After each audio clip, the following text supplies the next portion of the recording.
distinct pleasure to introduce our speaker. And I have Mark W. Thomas's biography here. It is substantial. All right. But I look at all the things he has done as stepping stones, in his life, one building on the other, each amplifying the other as he goes forward. Mark was born and raised in Rockford, Illinois. Mark's early spiritual development came from his family, which was actively engaged in the United Methodist Church. After graduating from the University of Illinois, Mark moved to New York State, where he took a job managing the Outdoor Education Center for SUNY Brockport. In 1982, after 7 years in that position, Mark and Elaine were married, and he started his training and consulting work in the human resources field. Elaine and Mark began applying the accelerated learning to the teachings of spiritual development practices through their modeling course known as Spiritual Insight Training. In 1988, along with Dr. and Mrs. Pane Bianco, Elaine and Mark founded Fellowships of the Spirit and its School of Spiritual Healing and Prophecy. Mark's interest in public service brought him to be elected to the Pomfret Town Board in 1991, and he served as Chautauqua County's executive for 2 terms. In 2007, Mark returned to his original career as the director of the Western District of New York State Parks, retiring from public service in May of 2018. How quickly time passes. Over the years, Mark's passionate desire for spiritual development has brought him to study Vedic, Taoist, Buddhist, and mystical Christian teachings with a variety of teachers and writers from around the world. He currently lectures at various spiritual communities and continues to teach classes in advanced meditation practices in the School of Spiritual Healing and Prophecy and to its graduates.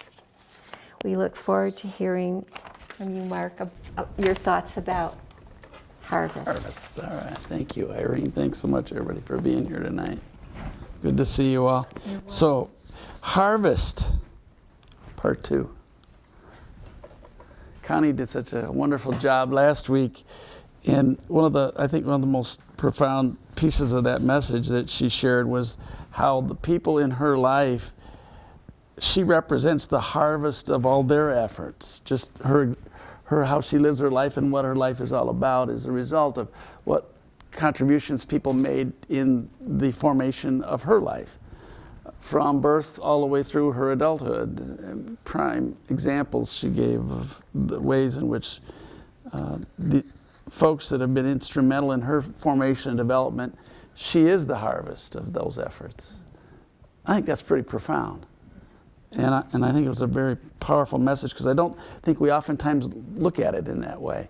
Each of us, as Connie was making the point last week, are the harvest of the efforts of a whole lot of people.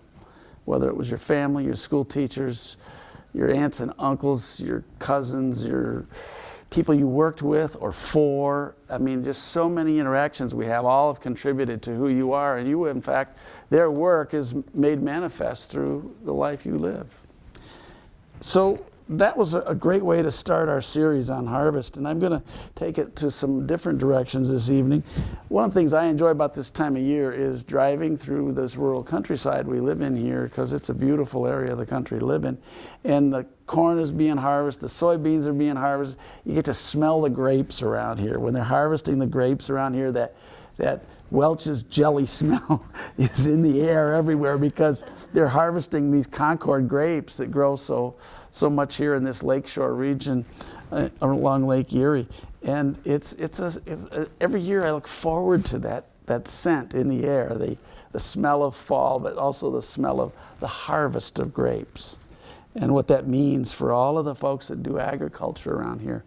It's their livelihood. It's their ways they support their families, but it's also they supply a very large portion of the grape product that's used for non-wine purposes throughout the entire United States and Canada too. So it's pretty exciting when you think about it. Yeah, we get the scent of it, but it's that effort, the harvest, all of the work that's gone into that, and how nature has brought all of that forth is remarkable when you get down to it.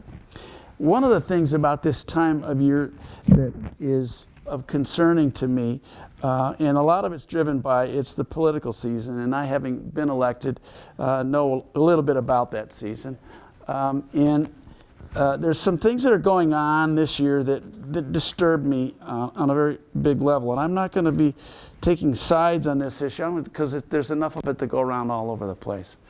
And one of the things that concerns me is that there's a misunderstanding of people's behaviors and the reading into their behaviors as, and then a passing of judgment, this is evil, or this is good, or this is whatever, as if we're in a place of God to make those decisions about people's behaviors and about their motives, etc. And I think people reach way too far when they do that. And a lot of that comes out of the way in which their religious traditions taught them growing up.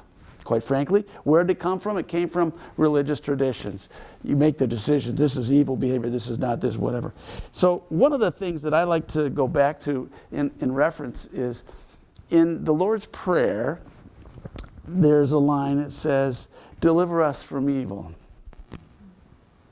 Well, this is interesting because Dr. Erico, who's one of our faculty for our school and a great teacher and an Aramaic scholar, talks about the word in Aramaic, that word evil in the prayer is bisha, B-I-S-H-A, bisha. And it means unripe or immature. Think about that for a minute. Deliver us from unripeness. Deliver us from immaturity spiritually is what this is referencing. I think that's a profound thing. It's not about passing judgment on other people or laying our set of morality on somebody else. It's really about, whoa, if we looked at all of us and said, you know, we all fall down, we all fall short at times, we all are immature spiritually at times, and other times we shine. We really do. We step into our spiritual nature. We step into the power and grace that is ours to live. But other times we do not. And during the political season, there's a whole lot of us running around getting caught up in we're not. We're casting judgment on other people's behavior and actions. And the bottom line is we're determining, as if we're God, to make it's a wrong or a right. And the bottom line is it's about a maturity issue. It's like we haven't grown enough as human beings, and we need to help each other grow versus stand and throw rocks at each other. And politics has become, in this country anyway, has degenerated to a rock contest. Who can throw the biggest rocks and the longest and the hardest and make the most noise? And it's all bought and paid for, and it's all way out of whack. Another thing that in the teachings in the what's called the New Testament is there's the word for sin is an archer's curse word. It's hamartia, and I missed the mark. Like it would be like swear word. I missed the mark. ... I missed the mark. I don't need to say it. Darn! Oh, dang! I missed. And or worse, whatever that may be. The thing is, though, it's the only person that knows whether the target was hit was the archer, not the person standing next to him, and not the person on the other side of that.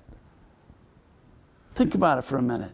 Only the archer knows what they were aiming at and what they let go of the arrow to fly and hit. They might have hit a target, and you might have looked at it and go, wow, that was a great shot. And they go, that's not what I was aiming for. That was not what I was set out to accomplish. So one of the things about this whole concept of passing judgment is only we know whether we're hitting the mark or we're not hitting the mark, pardon the expression. Little play on words this evening. Go light on the mark, all right?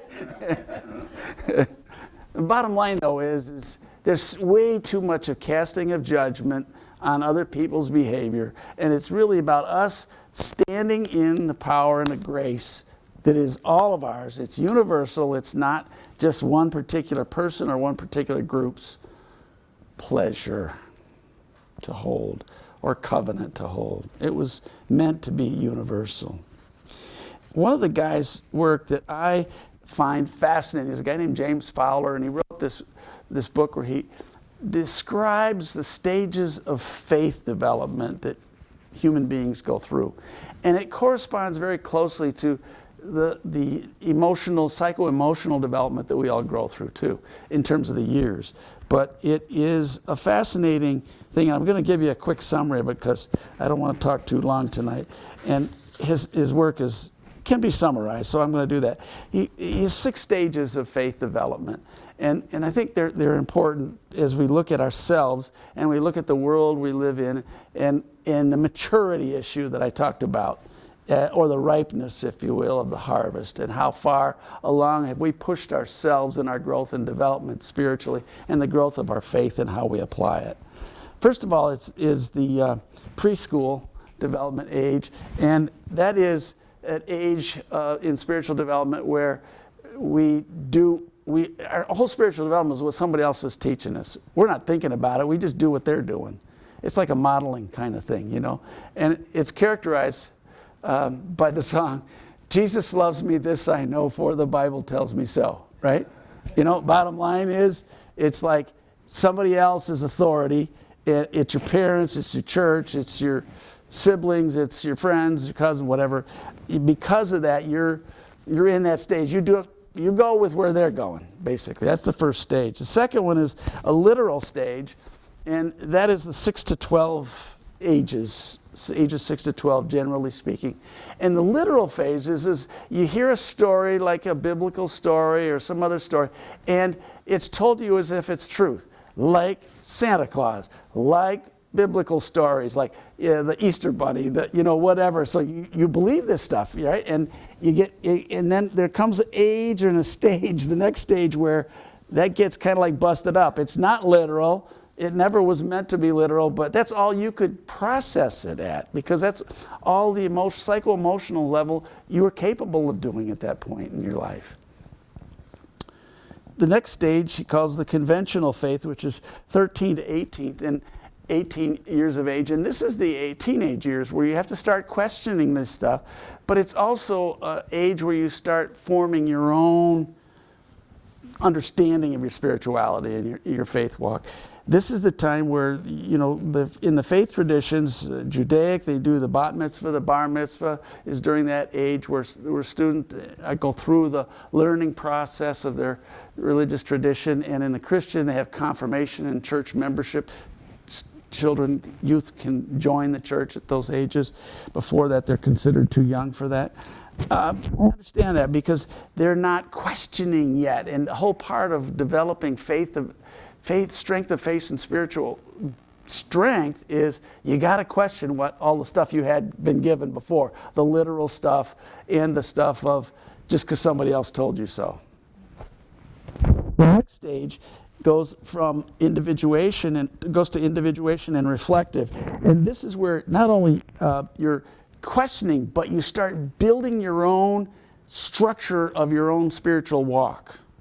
And that falls generally between age 19 and the early 30s. It's like you're going through a whole lot of growth and development. Some people are becoming parents during that age. Some people are developing their professions and getting going vocationally during those ages. But also they're integrating their faith into their daily activity, their daily walk on a very deep and profound level. That's the next stage. The next is when the 30s and beyond. And that is when you start, once you have your own formation, then you start opening up even deeper to understanding other people's faith formations, their walks. So that's a stage where you can really appreciate other people have different walks spiritually than you do. And it doesn't have to undermine yours because they have theirs. And theirs is as workable for them as yours is for you. And that there's an appreciation for that differentiation. And that it's okay that you have different ways of going about things spiritually. And then finally, his sixth is universalizing the faith. And that is like taking it, not only is it okay that everybody else does, but there's a profound love for the grace that is all of ours. It's the universality of the Buddha. It's the universal kindness. It's the universal appreciation and compassion for other people that goes beyond what any teachings were, but because you have integrated that to a level through those other steps in the process, so that you're able to not just, it's no longer just an idea, it's how you live and it's how you walk. And it's not because you have to become a Buddha, but it's those, you're integrating those teachings, that universality, into your walk spiritually. And you're making a difference in the lives of people whose paths you touch, because your faith is, and your spirituality is so integrated with your daily activity that there's never a separation in those. That's a profound state. As Fowler writes, he said, it's a rare person that gets to that level. Most people park at one of those earlier stages and they're comfortable with it. Some people, through their whole adult life, hang out in the literal stage. So anything that's a sacred text, they go, well, it says it's because the Bible tells me so, right? Boom. They go back, they revert back, because as things change or shift, they've got, and they don't want to, they have a struggle with, they don't want to deal with the struggle. They want it to be in black and white. It's this way or that way. It's either right or it's wrong. And here's where we get into this morality thing, and here's where we get into, our group is better than your group. Our philosophy, our covenant with God is a special covenant with God, and by the way, yours is not, and then that's the first stage of violence. And then it just goes downhill from there. So I love the way that he put this, because it's really about maturity.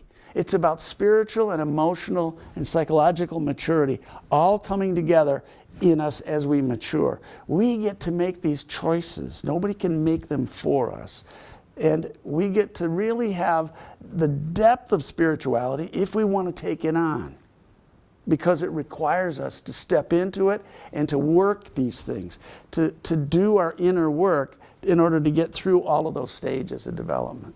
They don't just happen. They happen because people step into them and they entertain them to the level of which they find where they're uncomfortable inside as well as where they're comfortable.